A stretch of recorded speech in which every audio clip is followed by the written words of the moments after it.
Hey everyone, in this video we will see how to fix Rheem Tankless water heater code 14 thermal fuse or overheat fix. Fix 1 is reset the water heater.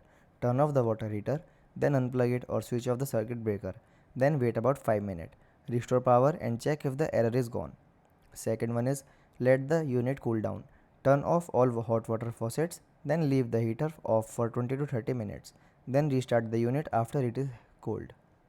Third one is check for blocked air intake or exhaust vent.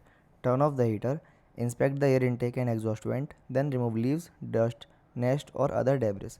Make sure nothing block airflow around the heater. Fourth one is clean the heater exchange.